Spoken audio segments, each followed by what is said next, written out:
안녕하세요. 도영의 한국어 공부방에 오신 것을 환영합니다. 오늘도 질둘레주의 사상을 자료로 올리니까 잘 읽어보시고요. 오늘로써 둘레주의 자료는 다 올라갑니다. 다음서부터는 이제 일반론에 대해서 할 거고요. 둘레주의 사상은 오늘로 마지막입니다. 한 문장만 제가 읽어볼게요. 들레주의 사상 그 자료 중에서. 기하학과 산수는 외과 의사의 메스와도 같은 능력을 갖고 있다. 그것은 권력화이고 정치이다. 전체주의는 거시 정치학 개념으로 사람들을 하나의 물적 전체로 통일하고 통합하여 억압과 강제에 의해 국가적 전체성에 복종할 것을 요구받는다. 이건데요.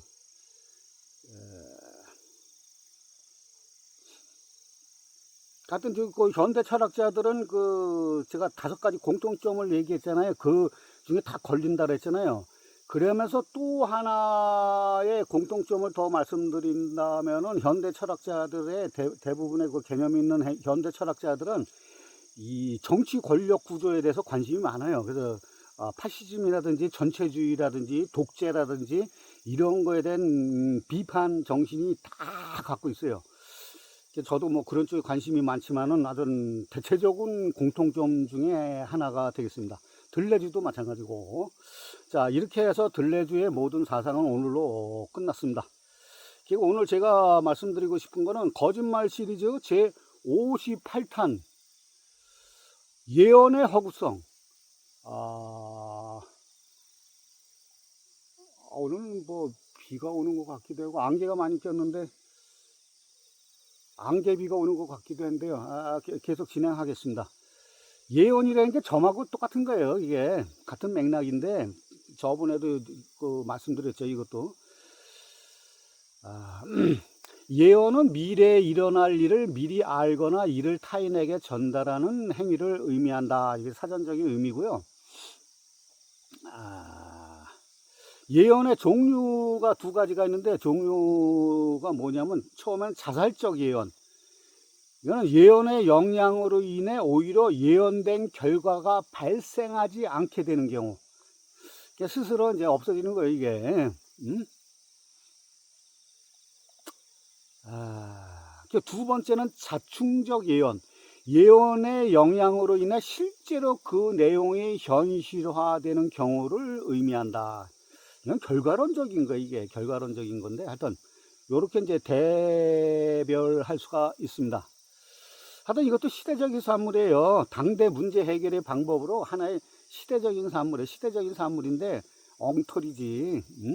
결과론적이고 짜맞추기고 다 그런 거예요. 이게 예언은 딱 떨어지지 않는다. 다양한 해석을 낳는데 모호하고 비유적이며 중의적인 예언이 많아 적중률은 낮을 수밖에 없다. 예언의 실질적인 실현은 인간 스스로 온갖 노력과 열정의 점진적인 과정에 달려 있을 뿐이다. 그래.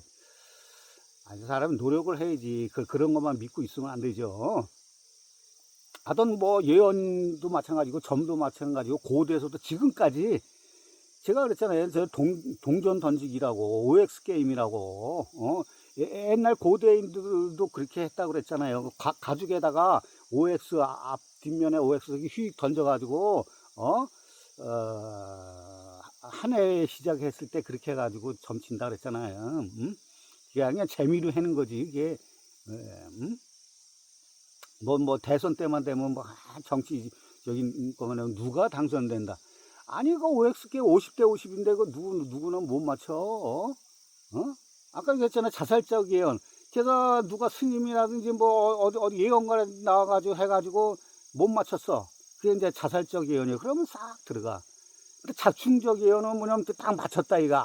그러면 뭐 대대적인 뉴스에 보도되고 아주 대단한 신통력 있고. 50대 50인데 그거 못 맞춰. 여당에서 한 명, 야당에서 한 명, 딱 나오는 거 아니야? 대통령 선거했을 때. 그건 누구는 못 맞춰. 무슨 거창한 신의 계시, 뭐 신탁, 뭐 외계인의 메시지, 저기 그 채널링 하는 사람들 얘기, 뭐 우주심의 뭐 절대계의 작용, 뭐 별 지랄 다 떨어요. 아주 유치한 장난이에요 이게. 점도 그렇고 예언도 그렇고. 하여튼 그 예를 보면 서양의 대표적인 예언자들 보면은 그리스 델포이 신탁 뭐 이거 유명한 거고, 그다음에 뭐 성경의 요한계시록의 종말론, 그다음에 로마 그리스 신화의 예언, 거기도 많죠. 예언의 신이 아폴론이거든, 아폴론. 그다음에 고대 로마 제국의 10일라의 예언서, 뭐 점성술, 타로점, 채널링, 그다음에 뭐 심슨 가족 만화 있잖아요. 웹툰 만화. 이게 뭐 예언을 그렇게 적중률이 높다고 막 그러고, 카드도 또 어마어마하게 많아요. 뭐 유명한 게 일루미나티 카드, 뭐 148 카드라는 것도 있어. 그리고 요즘은 뭐 또 트럼프 카드라는 것도 나오고 막 그래요. 별에. 그다음에 포르투갈 파티마에서 벌어진 파티마 예언, 이건 뭐 유명한 거죠. 수녀들이 예언한 거. 그다음에 또 세계적으로 유명한 거, 프랑스 점성술사 노스트라다무스. 이거 다 맞지도 않는데 그거 맞는다고 지랄을 연병을 떨어. 12세기 아일랜드의 성인 말라카의 교황 예언서, 이것도 유명해요. 그 다음에 불가리아의 맹인 예언가 바바방가, 이것도 이 사람도 유명해.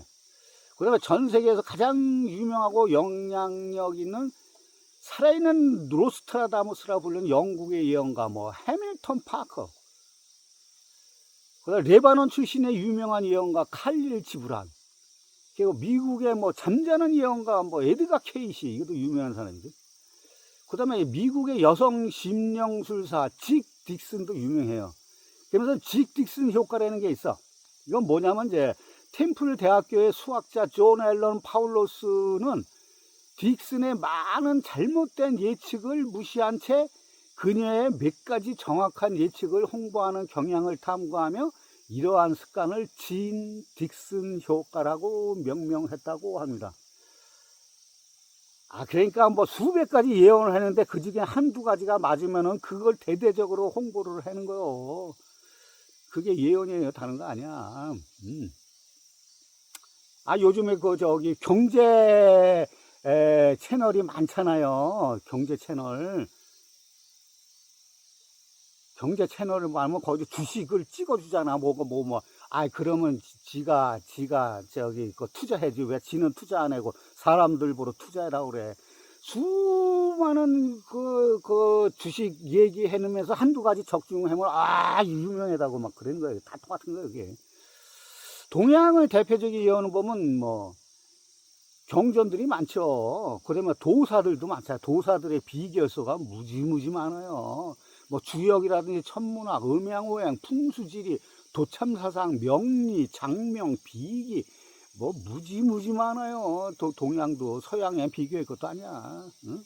중국에는 소강절의 황극경세서와 매화역수가 유명하고, 7세기에 당태종의 명으로 천문학자인 이순풍과 원청강이 집필한 중국 최고의 예언서 추배도, 이건 지금도 뭐 사람들이 많이 추정을 하고 있어요. 추배도. 그 다음 불교의 미륵신앙, 미륵의 출현을 예언한 미륵불 하생전 뭐 이런 거. 또 우리나라에는 뭐 수백 편 뭐 어마어마하게 많은 우리나라의 최초의 예언서가 있는데, 그게 뭐냐면 신당서에 언급이 됐는데 고려 비기라는 게 있어. 그 당시에는 고구려를 고려라고 칭했다고 합니다. 그래서 고려 비기라는 게 우리나라 최초의 예언서라고 해요. 그리고 고려 시대 때는 국가가 예언을 관리하고 통제했다고 합니다. 저 조선 시대 때도 통제했는데 그리고 예언서를 다 뭐 정감록이라든지 이런 거 예언 못하게 하고 막 금서를 지정하고 막 그랬잖아요. 그리고 예언서가 수백 편이 되는데 이걸 제가 다 조사했어요. 다 조사해가지고 여러분들한테 이거 소개시켜 드리려고 그랬는데 너무 많아가지고 그럴 필요도 없고 그게 크게 중요한 것도 아니고 그 당시에는 중요했지. 왜냐면 백성들이 먹고 살기 힘들고 막 그러니까 양반들한테 너무 치이고 막 그러니까 그런 거에 좀 기댔거든. 일반 백성들은 어디 기댈 데가 없잖아. 그러니까 그런 예언서라든지 비기 이런 거에 많이 기댔다고. 그래가지고 그런 게 너무너무 많았다고. 또 그런 거에서 그런 거 또 착취의 도구로 쓴 놈들도 있고 뭐 별의별 놈도 많아.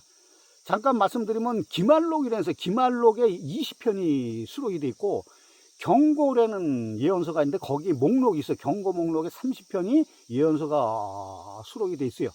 참서 유치 목록에는 34편, 조선 비결 전집 목록에는 26편. 그 외에 뭐 듣도 못한 비결서들이 많아요. 그 전부 다 그런 게 다 70여 편.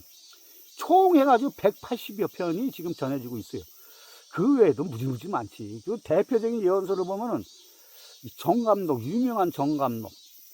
그 다음에 명종 때 남사고가 펴낸 격암유력도 유명하죠. 그 다음에 이지암 선생, 토정 선생의 토정비결, 이것도 유명하고. 그 다음에 통일신라 시대 때 도선대사의 도선비기. 그 다음에 뭐 신지비사. 그 다음에 탄허스님의 예언도 유명하죠. 이건 제가 몇 번 말씀드렸어요. 그 다음에 봉우 선생, 권태훈 선생의 예언도 유명해요. 그 다음에 해월 선생, 동학 해월 선생의 예언도 저번에 제가 한번 소개해 드렸죠. 그 다음에 원효 비결서도 있어요. 원효 비결. 그 다음에 강증산 선생의 예언도 유명하고, 그 다음에 채지가, 용호 비결, 북창 비결, 궁호일가, 동고 비결, 강산 선생 비결, 면우단결 비결, 이런 것도 다 유명해요. 이거 외에도 뭐 무지무지 많은데 그냥 뭐 이걸로 그만 얘기하고 너무 많으니까. 그 다음에 백승종 작가가 쓴 한국의 예언 문화사가 있어요.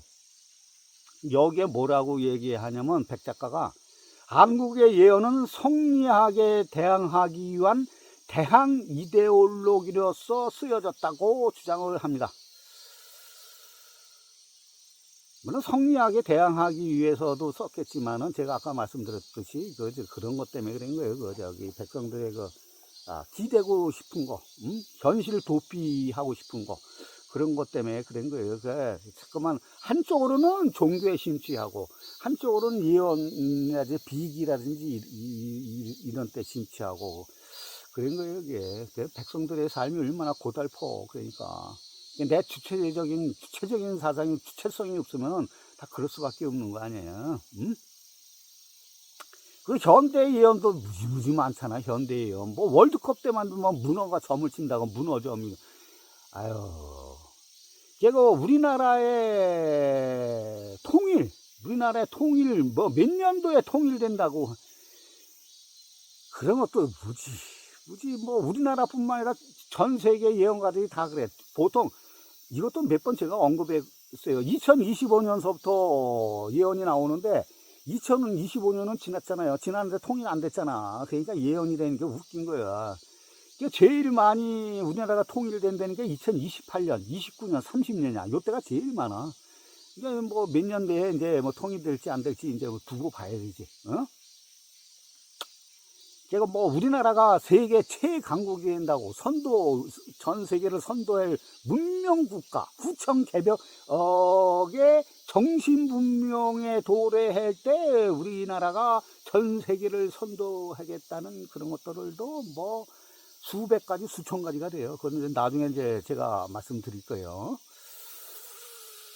그리고 뭐 미국과 중국이 쪼개진다는 얘기도 뭐 제가 뭐 많이 말씀드렸죠. 어떻게 쪼개진다는 것까지. 이건 뭐 학자들, 예언가들도 얘기했지만 학자들이 많이 얘기해. 학자들이. 또 일본 침몰에 대해서도 무지 많이 얘기했지. 대표적인 게 타노스님도 얘기했지만은 그 외에도 뭐 어마어마한 사람들이 많이 얘기해. 이거 뭐 다 또 우주 도서관이 아카식 레코드 이것도 제가 많이 말씀드렸어요. 이게 우주 도서관인데 여기를 자기가 봤다 이거야. 우주 아카식 레코드를 자기가 봤다 해가지고 거기에 본 거를 가지고 메모해가지고 예언을 한 사람들이 무지 많아요. 그 다음에 채널링을 통해서 외계인들하고 접촉해가지고 외계인들이 지구의 미래를 갖다 다 얘기를 해줬다 이가. 그래서 그걸 가지고 또 얘기를 하는 놈들도 무지 많아. 그런 걸 달아 다 파라피치학이라 그래. 파라피치학. 아유, 뭐 체면술, 독심술, 뭐 사이비 종교의 가스라이팅, 그러면서 신격화하고 성역화는 저번에 제가 말씀드렸죠. 대부분 다 가짜야, 가짜. 독심술, 이것도 예언하고 관련이 돼서 이제 독심술에 대해서 잠깐 제가 말씀드릴게요. 독심술. 이런 것도 할 필요가 없는데 아주 재미난 게 있어가지고. 독심술은 뭐냐면 이제 다른 사람의 마음을 읽는 거 아니에요. 뭐 심리학적 방법을 이용해 표정이나 반응 등으로 사람의 심리를 파악하는 방법으로 보이스 피싱이나 로또 번호 맞춘다는 사이트들에 이용당하고 있다. 그래. 이게 독심술이라는 게 이게 얼마나 이게 위험한 건데 이게. 그래가지고 요즘에 그 비즈니스에서도 많이 사용해요. 이게 보이스 피싱이라든지 이런 것도 많이 이용해. 그래서 제가 말씀드리는 게 이거 위험성을 경고하기 위해서 이거 잘 생각을 해보시라고. 독심술의 종류도 이거 무지 많아. 이게 대표님 트럼프가 그런 걸 많이 이용하잖아. 비즈니스에서. 예, 비즈니스에서 요즘 한참 이용하고 있는데 이게 콜드 리딩이래요. 콜드 리딩. 이거 뭐냐면 핫 리딩이 있고 콜드 리딩인데, 콜드 리딩은 비언어적이고 반언어적인 신호를 이용해서 상대방의 정보를 획득하는 방법. 그러니까 사람하고 대화할 때 그 사람의 표정이나 반응 같은 거 이런 거 보면서 저 사람이 어떤 비즈니스를 하려고 그러는구나, 이런 걸 캐치하는 거야. 이게 콜드 리딩이야. 핫 리딩은 뒷조사하는 거, 다른 사람 뒷조사라든지 언어적 신호로 정보를 습득하는 거야. 그 외에 뭐 웜 리딩, 뭐 머슬 리딩, 이런 게 무지 많아요. 요즘 막 인터넷에서 하도 핫하기 때문에 제가 잠깐 말씀드린 거고. 하여튼 예언은 정교하게 설계된 언어적 착시이자 인간 심리의 빈틈을 파고든 허구로 예언을 허구성을 이제 제가 살펴보겠습니다. 언어적 착시고 인간 심리를 파고드는 거, 이게. 예언의 허구성. 첫 번째, 언어적 함정. 모호성과 사후 확증. 노스트라다무스도 그랬잖아요. 그 사람이 직접적으로 예언한 게 없어요. 아주 모호해. 이건지 저건지도 모르고 모호해. 그러니까 사후 확증. 그러니까 결과론주의야. 나중에 이렇게 됐다니까 그게 이제 짜 맞추는 거야. 이제 이 사람이 그거와 비슷한 어떤 예언을 했다, 이렇게 하는 거야. 이게 반음 효과라는 게 있어요. 여기 반음 효과. 보편적이고 애매모호한 표현을 자신에게만 적용되는 특별한 예언으로 받아들이는 현상. 이게 반음 효과. 이게 확증 편향이에요. 이게 확증 편향. 편협성, 그 다음에 텍사스 명사수의 오류라는 게 있어. 텍사스 명사수의 오류. 이거 뭐냐면, 관역이 없는 벽에 총을 막 쏘는 거야. 그러면 총알이 많이 박힌 곳에 관역을 그려 넣어. 그러면서 이게 명사수다, 이게. 웃긴 거지. 예언도 마찬가지다, 이게. 수없이 내뱉은 모호한 말 중에서 어쩌다 무언가 터지면은, 예언이 적중했다, 이게 짜맞추기 하는 거야. 이게 텍사스 명사수의 오류야, 이게. 웃기죠? 그 다음 노스트라다무스의 효과라는 게 있어. 이거 뭐냐면, 노스트라다무스의 시들을 보면 구체적인 연도나 인물명이 거의 없다는 거야. 근데 은유와 상징으로 가득 차 있는데 사건이 터진 후에 끼워 맞추는 거야. 그게 사후 확증이 되는 거지, 이게. 예언이라는 게 다 그렇다는 거예요. 점도 마찬가지, 점도. 인지적 오류. 이건 인지 부조화라는 거야. 인지 부조화. 보고 싶은 것만 보는 인간의 뇌를 갖다가 이용하는 거야. 인간의 뇌는 패턴을 찾고 의미를 부여하는데 중독되어 있다, 그래. 일종의 파레이 돌려 현상이다. 이건 뭐 수도 없이 제가 말씀드렸잖아요. 없는 패턴을 찾는 거야. 인간의 그런 능력이 있어. 심리적으로. 그래서 비슷한 것끼리 해가지고 뭔가 있는 것처럼 의미를 확대 해석하는 거야. 의미는 개뿔 전혀 의미가 없는데 그거를 의미를 재생산하는 거야. 그러면서 그거를 자기의 그 착취의 수단, 돈벌이의 수단으로 이용하는 거야, 이게. 예언가도 심리적 취약점을 무의식적으로 활용하는 거야, 이게 확증편향이라죠, 확증편향. 수백 개의 예언 중 틀린 예언은 쉽게 잊혀지고 우연히 맞은 한두 개의 예언만 기억하는 인간의 성향으로 통계적 유혹에 불과하다 그래. 그다음에 아포페니아라는 게 있어. 아포페니아. 이게 뭐냐면 아무런 상관이 없는 무작위의 현상들 사이에서 의미 있는 연결고리나 규칙성을 찾아내려는 인지적 착각이다. 이게 파레이돌리아 현상이야. 변상증. 역사적 대사건과 예언가의 문장을 억지로 연결짓는 행위가 이에 해당되는데 일종의 변상증이다. 이게 파레이돌리아 현상. 이게 아포페니아라고 그래요. 그 다음에 세 번째, 구조적 장치. 양다리 걸치식 예언이에요. 양다리 걸치식 예언. 그냥 맞으면 좋고, 틀리면 그냥 지나가고, 틀리면 그만이고. 고대부터 내려온 예언의 기술 중 하나로 어떤 결과가 나와도 예언가가 손해를 보지 않도록 해석의 여지를 열어두는 것이다. 아니, 나쁜 놈이지. 나쁜 거지. 그러니까 예를 들면 델포이, 그리스의 옛날에 델포이 신탁의 함정. 옛날에는 왕들이 전쟁 일어나기 전에 델포이 신탁에 가가지고 그 예언을 받는다 그러잖아. 그게 동양에서 그 각골문에서 소의 어깨뼈나 거북의 그 뱃껍데기에다가 이게 구워가지고 점치는 거와 똑같다 해서 전쟁에 나가서 내가 이길 건가 안 이길 건가. 그 예언을 해석하는 사람이 있어. 해석을 이렇게 하면 이렇게 했고, 저렇게, 이렇게 해석할 수도 있고, 저렇게 해석할 수도 있잖아요. 그거를 옛날 사람들은 철떡같이 믿었어. 왕이라는 놈도 철떡같이 믿었지. 왕이라는 놈이. 한 국가를 통치하는 놈이 그거에 따라서 국가의, 백성들의 삶과 죽임이 좌지우지 되는데, 그랬다고. 얼마나 경전도 마찬가지. 경전 수천 년 전의 경전도 그런 게 많아요.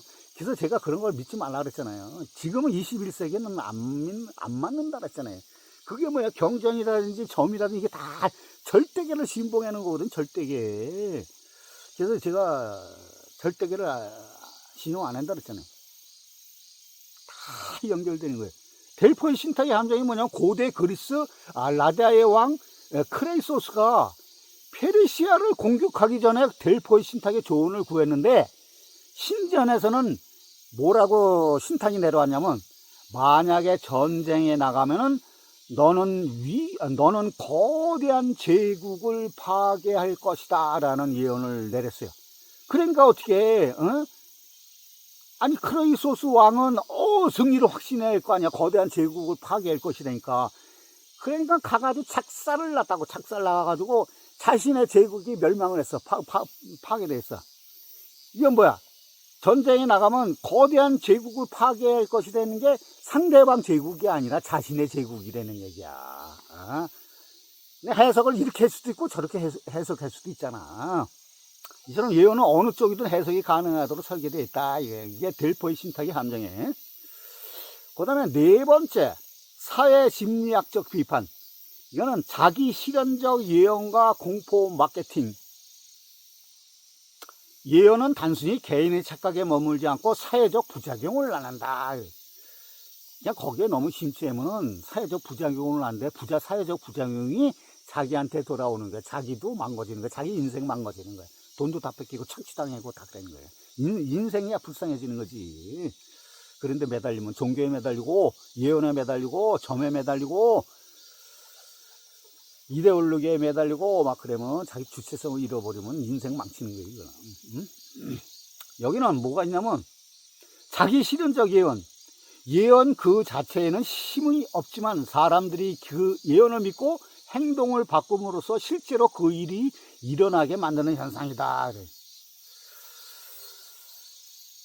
대표적인 게 종말론 예언을 믿어가지고 그 자기 전 재산을 딱 팔아가지고 그 종교단체에서 기부를 하잖아.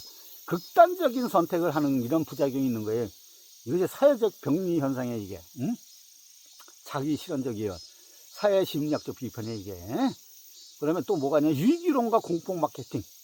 역사적으로 사회의 격병기라든지 전쟁이라든지 전염병이 만연할 때라든지 경제적 불황이 닥칠 때마다 일어나는 현상들이, 그때마다 종말론이나 구세주 예언이 판을 친다. 이게 이는 대중의 불안 심리를 이용해 먹는 거예요. 대중의 불안 심리를 자극해서 종교적으로 정치적 권력을 획득하거나 금전적 이득을 취하려는 공포팔이에요. 이게 공포 마케팅의 일환이에요. 예언뿐만 아니라 많잖아. 이게 종말론이 된 것도 똑같은 거고, 영혼팔이,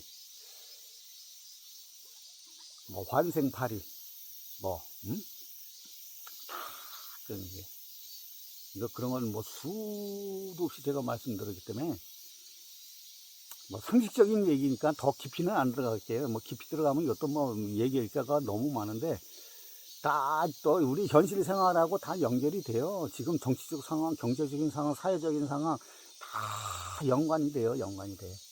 의료계, 과학계 뭐 이런 거하고도 연결 다 됩니다. 이게 우스운 것 같지만은 다 연결이 돼요. 하여튼 뭐 그런 것까지는 뭐 제가 말씀을 안 드리는데, 하여튼 예언은 미래를 내다보는 초자연적인 능력이 아니다라고 그래요, 학자들이. 인간이 가진 미래에 대한 불안감이라든지 인지적 왜곡, 그리고 언어의 모성이 결합하여 만들어낸 인류의 가장 오래된 심리적 허구 중 하나다라고 학자들이 얘기를 합니다. 한마디로 이제 뭐 동전 던지기지. 한마디로 동전 던지기. 자, 이렇게 해가지고 그동안 그 얘기한 그 거짓말 시리즈는 일단 여기서 잠정 중단을 할게요. 뭐 거짓말 시리즈 뭐 제가 목표를 100회를 목표를 했거든요. 100회. 근데 이제 지금은 이제 58탄까지 했어요. 이제 100탄까지 할 건데, 물론 더 많으면 더 계속 이어갈 거지만은 언제까지 할지는 모르지만 일단 당분간은 58탄까지도 여기서 마무리 짓고 그리고 다른 걸 할게요. 다른 거 하다가 또 이제 이어질 겁니다. 거짓말 시리즈는 할 게 너무나 많아가지고, 일단 다음 동영상부터는 제가 이제 저번에 예고한 대로 트럼프 이해하기. 트럼프. 여기는 뭐 어마어마한 내용이 있어요. 트럼프가 저는 트럼프 일기 때 트럼프를 좋아했거든. 근데 2기 때 와가지고 이놈이 아주 헷가닥 변했어. 헷가닥 변한 이유가 있어.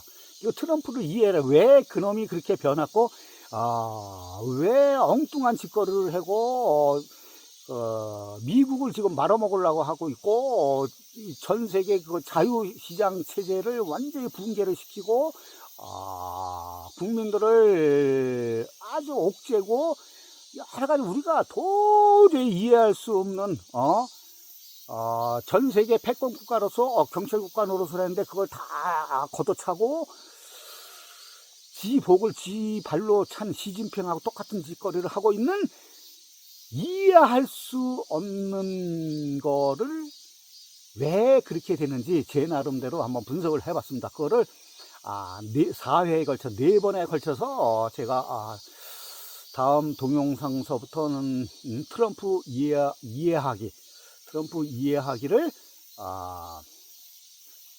4번에 걸쳐서 여러분들한테 말씀드리고자 합니다. 기대하셔도 좋을 것 같습니다. 오늘은 이것으로 마치겠습니다.